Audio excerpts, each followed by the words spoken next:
Okay, guys, day 5 of remote teaching. Before I get started, today will be a little bit different. Addie's actually in class right now, so I don't have someone to do TikTok dances in the mirror for you and entertain me and make me laugh while doing this. So it's just going to be us. But before I get into that, I want to talk a little bit about the challenges and some of the stuff that we're all facing right now. I am fully aware that this is not easy. You guys are sitting in front of a computer, you're listening to the same voice on Edgenuity, some of you are bored, some of you are frustrated. We know. We are in the same boat. We miss you guys like crazy. It's ridiculous. I feel a little stupid talking to a camera that doesn't, react or talk back or raise their hand. And so it's a little dry for me. It's not what I'm really used to doing. So we are fully aware of the challenges. We're fully aware that, you have another 2 weeks of this. Today officially is your end of your first week. We have at least another 2 weeks of this. But what we are doing is really amazing. What we are doing is flattening that curve, and what we are doing is really going to make a difference in the long run for a lot of people's lives.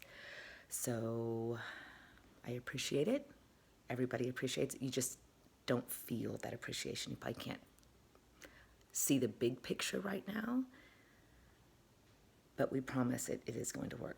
Please make sure that you have joined our team from Office 365. If you go online, you'll be able to see that orange little button. You'll be able to go click on that, and then you'll scroll over to the side and it'll have team. And then you just find your ISOLA block 1, 2, or 3 and join that team. It's kind of fun. Alexander, you are the king of responding to everybody. That's quite funny. So I wanted to show you this. I'm changing the subject. It's typical Miss Wood. Okay, so this is my new setup today. This is what Addie now looks like. So if I can get this. I have a table with a stool, and then I have a solo cup, which I have sliced a hole in so that I can mount my camera. It's probably a little bit loud. And here we are, back in front of my front door, and I am once again barefoot. And Tira, I really like the idea of what you did. I'll have to post that picture. It was really cute. So what are we doing today? Today we are going to work on the story, The Traveling Musicians, and we're going to work on a TED Talk. I'm going to go through all of that and explain it for you. Again, if you have any questions, just email us. We're there for you. If you are communicating with us via the Office 360 team platform, you do need to type in our name because sometimes it's hard to scroll through all of your messages in order to find a specific question to ask. If you type in our name and it appears in red, that means, well, it's red on my side. I don't know if it's red on your side, but it just means that we're going to get an email saying that you tagged us by name. Then we can look for the question. Makes it a little bit easier. So today, traveling musicians. If you look at my copy, you're immediately going to see it looks different than yours. When I handed these out in class, I had not actually gone through and looked at the story in depth. So if you look here, you're going to see some things in red, you're going to see some defined words, but the real difference will be on pages 2 and page 3. So what I have done for you is exactly what I would have done if we had been sitting in the classroom. I'm modeling the way I want you to think as you're processing these questions. What I'm not going to do today is read this entire story. I am going to summarize it just because by reading this story, I'm really going to make this video super, super long, and I just don't think that that's absolutely necessary. So the basic premise of this story is we have 4 animals. It starts with a donkey, and then a dog joins in, followed by a cat, and then finally a rooster. And these 4 animals have kind of outlived their usefulness for their owners. These are not family pets like Barkley, my dog. This is not just someone or an animal that's hanging out at your house with you to bring you joy. These are working animals, and they're no longer able to function in those duties. So the owners are like, yeah, I'm feeding you. I don't really want to feed you. All right, you're out of here. So they're going to off them. X-nay on the animal A. So the animals will get wind of it, and they're like, dude, we are so out of here. So they take off. So the donkey takes off, the dog takes off, and they join together to become this traveling partnership. They're going to become these traveling musicians. Not quite of music they're going to make, but we'll figure it out. Then the cat joins in, and then the rooster joins in. And each one brings in a different sound, and they bring in these different emotions as they're coming in. If you look at this page that I gave you, the example, I underlined a lot of emotional words in red because we mark mood in our class in red. So I used red here. All right, so they travel along. I need my glasses. Who am I kidding? I do this all the time, don't I? So they travel along, and the first night they decide that, hey, it's time for us to take a break. So they settle down in the woods, and the donkey sleeps in one place, the dog sleeps in another.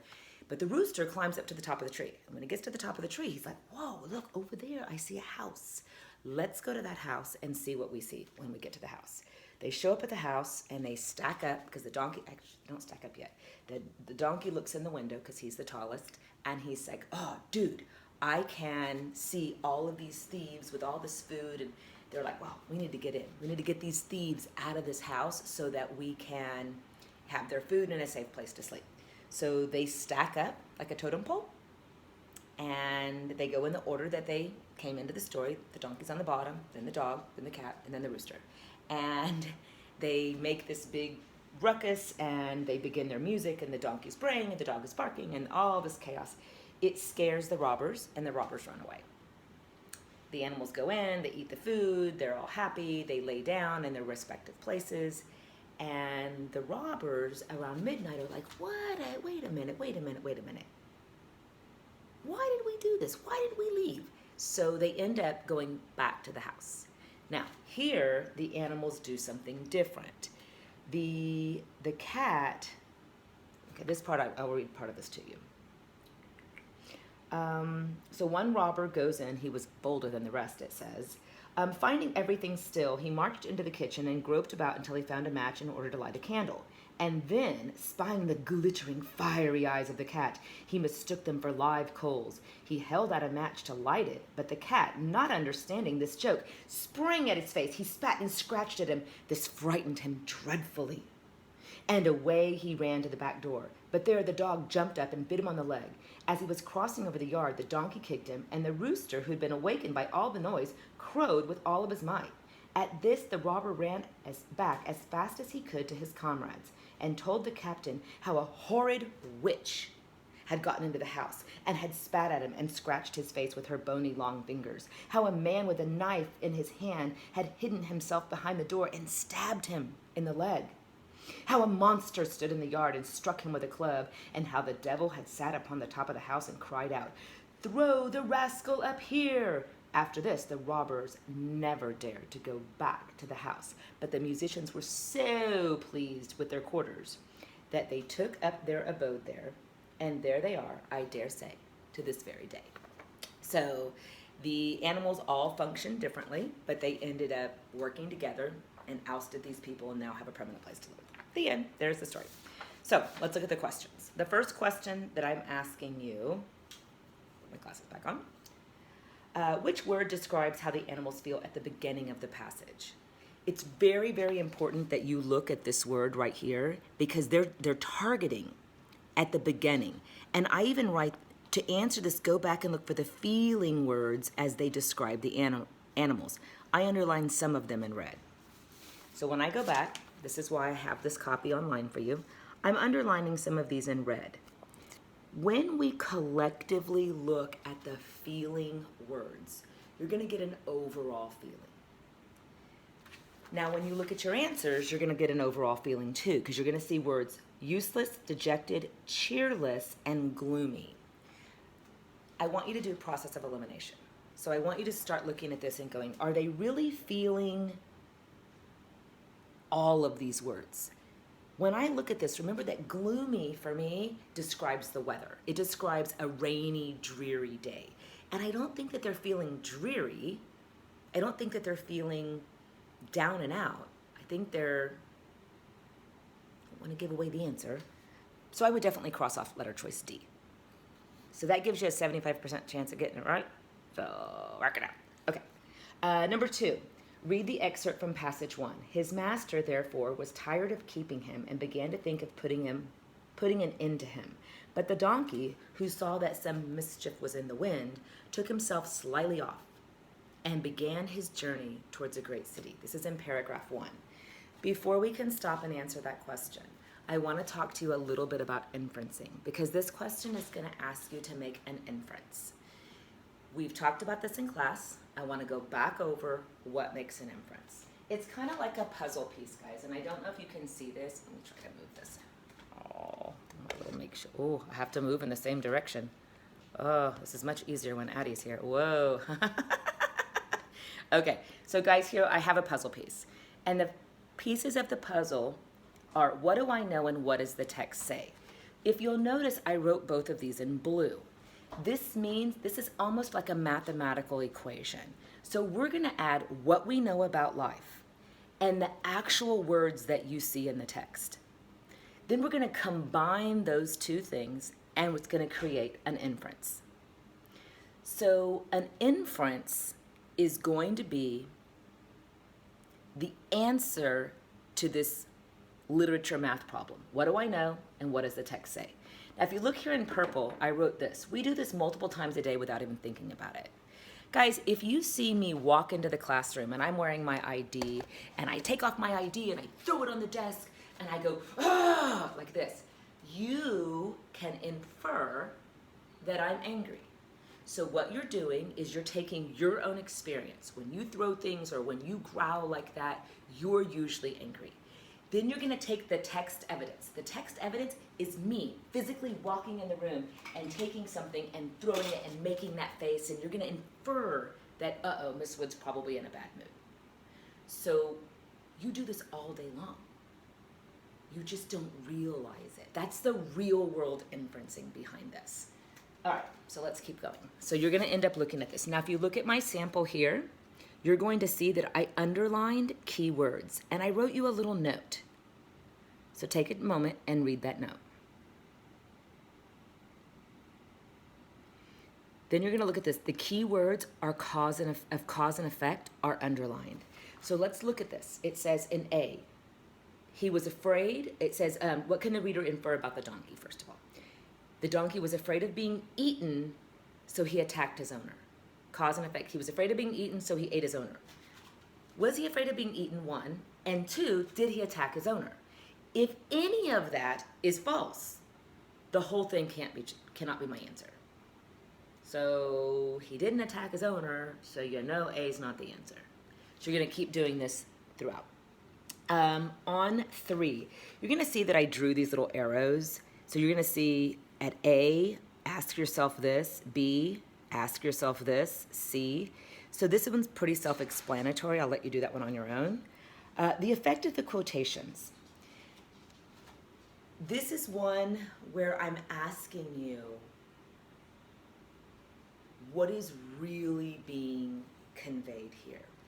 Remember that good, strong characters are the driving force of any story. So if we don't understand our characters, we don't understand our story.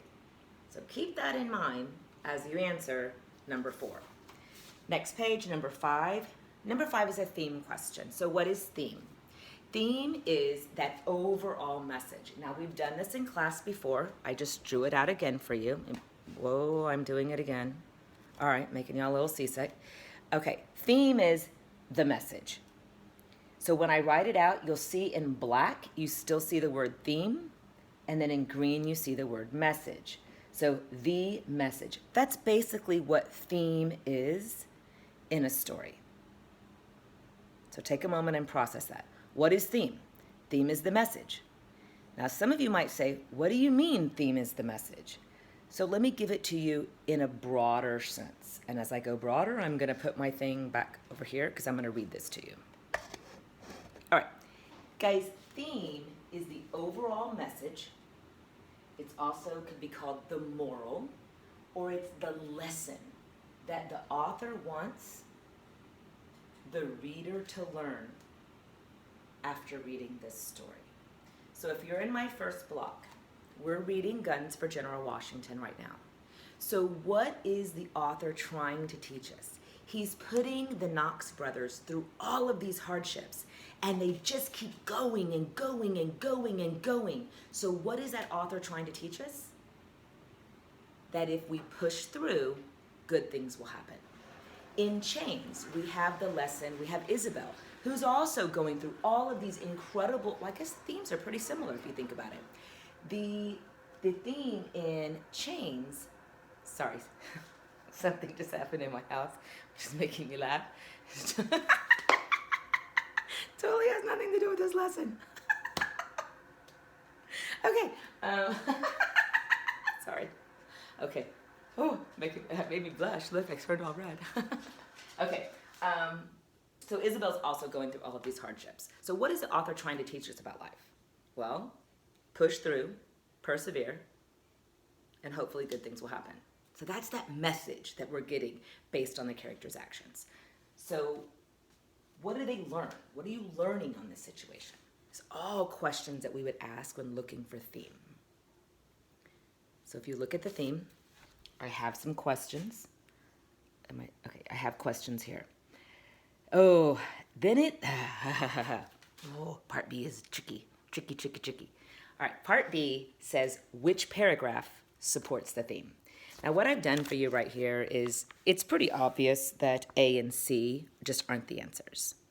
However, we then get into the paragraph where the animals stacked on top of each other to get the guys out of the house. And then in the last paragraph, they all did something to collectively scare off that robber that came back in. Both of those helps to support the theme, but one of them is better.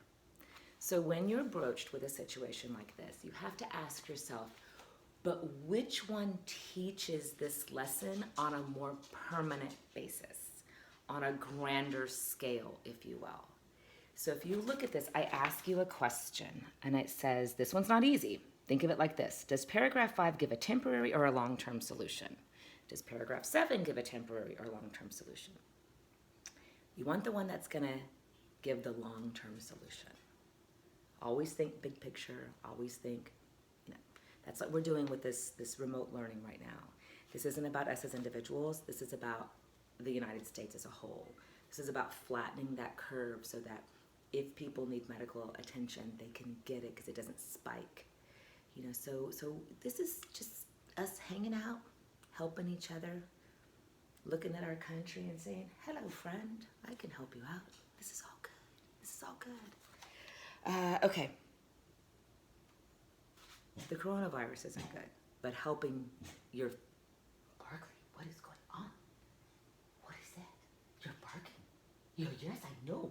Let's show everybody. Hold on. Barkley. What's going on? What's going on, buddy? Oh, he doesn't like the camera on him. Sorry, buddy. All right, so I lost my train of thought again. All right, last question. Can't really read it. What's the main problem? Oh no, second to last. 3 details. Guys, they're asking you to kind of do a summary here. Just figure out the details. And then the main problem. Ooh, really focus on the question that I put right here. It'll help you out a lot. Read the question, you'll probably get it right. So that's the language arts portion. So what are we doing with these TED Talks? What? We explained this one at the end of the week. Some of you might have been out, so let me go back over that really quickly. I am going to put this board up because this one explains ethos, pathos, and logos. And then I'm going to show you this. Guys, this is the form that we're asking you to fill out. So, oh, no, it's upside down. This is the form we're asking you to fill out. I gave you a sample of one that's already filled out. You don't really even need to watch the video in order to understand what we're asking you, but you are welcome to. If you would like to find this guy's video, it's upside down. Gifted. All right. I would search by the young guy's name. Guys, this guy was 16, and he did something really amazing, so it's kind of a cool video to watch. You'll see on today's lesson that I told you 2 different ways to search for TED Talks. One is just TED Talks in general, and that's what I've done here. If you look right here, I just typed into my search bar TED Talks, and I hit enter, and this came up. So you'll see at this point, you could just click on where it says TED Talks, and then it'll take you to this page. Whoops. Now, in order to find a TED Talk that you're interested in, because remember, you get to pick any topic, anything that you're interested in. You're going to come right here to the word discover. And you're going to hit, I can't read that. Okay, you're going to hit topics. And then what happens down here is all of these topics come in. And you get to choose something that is of interest to you. Now, let's say you're watching one and you get about 2 minutes in and you're like, oh my gosh, I don't understand what this guy's saying. I can't understand them. This is boring. Guys, go to a different TED Talk. There's thousands. Don't waste your time on something that you're not enjoying. I personally like watching kids do TED Talks. So when I go into my search bar, instead of just writing TED Talks, I typed in TED Talks for Teens, which is the second address that I gave you. Because that one allows you to pretty much find what you want and watch something that interests you that a teenage person did. So you're going to watch it, pay attention, and definitely go through and read what's being asked of you prior to actually doing it. Because there's different things. Like this stuff at the top is just straightforward, very simple. But some of these others are, what is the tone? Is it humorous? And then there's this thing right here on number 6 and number 7 about ethos, pathos, and logos. We talked about this a couple of times throughout the year, but let me go back over it for you. Guys, ethos, pathos, and logos are Aristotle's forms of rhetoric. So, and what is rhetoric? Rhetoric is the way that we write and speak in order to argue something, in order to change your mind, in order to give that call to action, so to speak. So there's 3 different types. There's ethos, pathos, and logos. Ethos is your credibility. Ethos is kind of like your ethics. When you look at this, how are we going to use ethos in our writing? Guys, that's going to be, do you sound like a trustworthy source? What is your tone? What is your style? If you are giving a really serious TED Talk, but you're up joking around the entire time, true scientists may not find value in that. So it's about knowing our audience and knowing when to talk and when to listen type thing. Then we come in and we have pathos. I'm a pathos person. And look at the description for pathos. Pathos is all about our feelings, emotions, and stories. Sound familiar? I'm your girl, loving to tell those stories. So if you're hitting a pathos portion, in our example, the young man explains that someone he loves very much died of pancreatic cancer. And because of this, he's developed this early detection. So he gave a story that gave us his why. What is your why? And then we have logos, which is logic. It's that logical pattern of thinking. Point A to point B to point C. This is your reasoning or your argumentation skills, but it's also when you give the facts, you give the statistics, you give the numbers behind your rationale. And so these are your 3 forms of rhetoric.